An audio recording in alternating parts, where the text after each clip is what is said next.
안녕하세요. 배워서 남주자 강박사 채널의 강박사입니다. 미국 뉴욕주의 주립대학에서 미국 정치와 정책을 가르치고 있습니다. 여러분이 궁금해하시는 점 정확히 쉽게 설명해 드리고 싶은 바람입니다. 질문을 댓글에 남겨주시면 다음 기회에 성심성의껏 알려드리겠습니다. 미국은 연방제 국가입니다. 각 주가 독립적인 주헌법을 가지고 있는 개별 국가와 비슷합니다.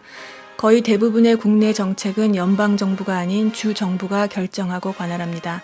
선거도 마찬가지입니다. 2020년은 연방정부 대통령 선거가 있는 해입니다. 미국에는 2년마다 선거가 있습니다. 대통령 선거는 4년마다 합니다.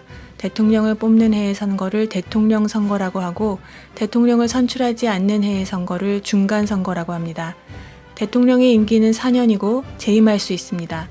대부분의 대통령이 재선에 성공하여 두 번째 임기까지 포함하여 8년의 임기를 마칩니다. 2020년은 트럼프 대통령의 재임이 결정되는 대통령 선거이기도 합니다. 미국 역사에서 재선에 실패한 미국 대통령은 별로 없습니다. 20세기 들어서 재선에 실패한 미국 대통령은 단 4명밖에 없습니다. 27대 태프트 대통령, 31대 후보 대통령, 39대 카터 대통령, 그리고 41대 부시 대통령 정도입니다. 그만큼 대통령 선거에서 현직 대통령이 당선될 확률이 매우 높습니다.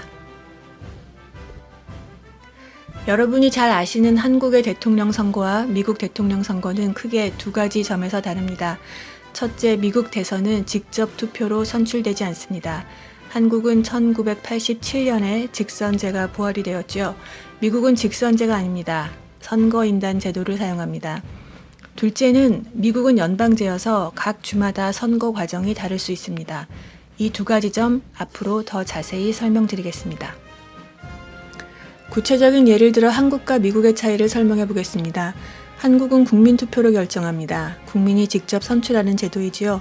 미국은 국민투표를 기반으로 대의기관인 선거인단이 구성되고 그 선거인단표로 대통령이 결정됩니다. 이후에 자세히 설명드리겠습니다. 한국에선 선거일이 국정공휴일입니다. 미국은 그렇지 않습니다. 모두 일하러 가고 학교에 갑니다. 일반적으로 평일 스케줄을 소화하면서 짬을 내서 투표합니다. 2016년 트럼프가 당선된 대통령 선거의 투표율은 55.7%였습니다. 미국의 투표율이 한국에 비해서 많이 낮지요. 그나마 대통령 선거라 투표율이 높은 게 이 정도입니다.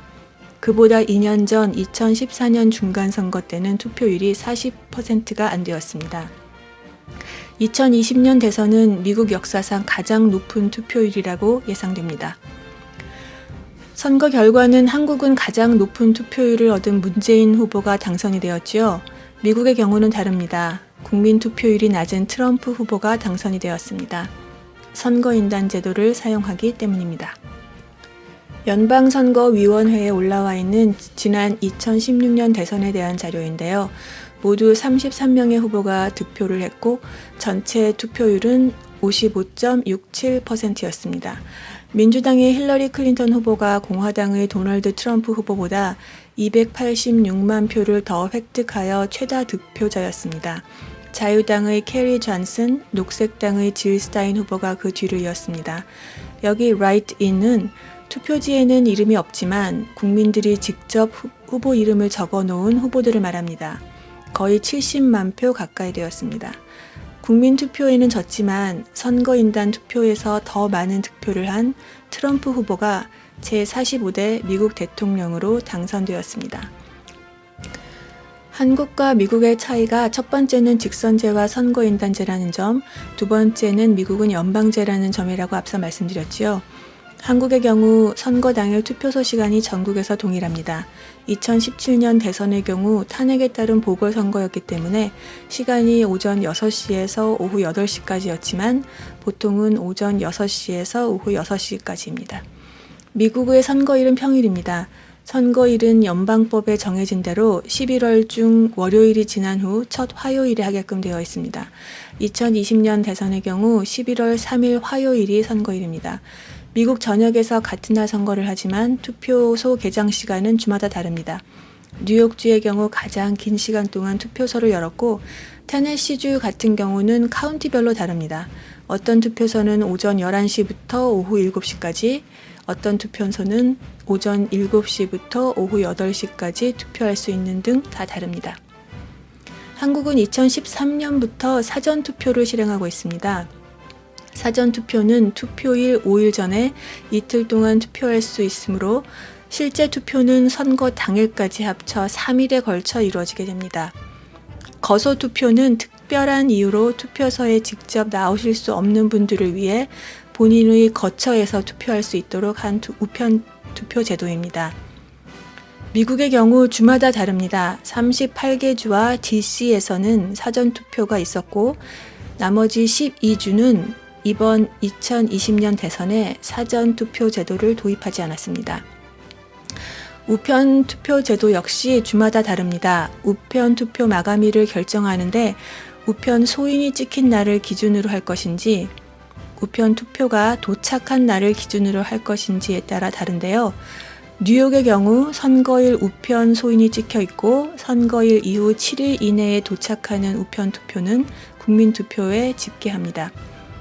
펜실베니아주의 경우는 선거일에 우편 소인이 찍혀 있고 선거일 이후 3일 이내에 도착하는 우편 투표만 집계에 포함시킵니다.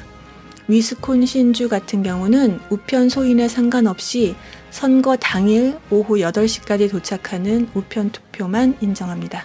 유튜브 채널의 첫 번째 질문, 미국 대선에 대한 서론을 마쳤습니다. 미국 대선이 어떤 시스템인지 대강 아셨으니 이제 본격적으로 선거인단을 설명해 드리겠습니다.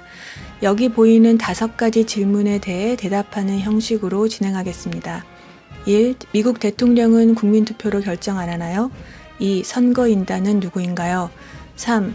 국민투표와 선거인단표는 어떻게 연결되나요?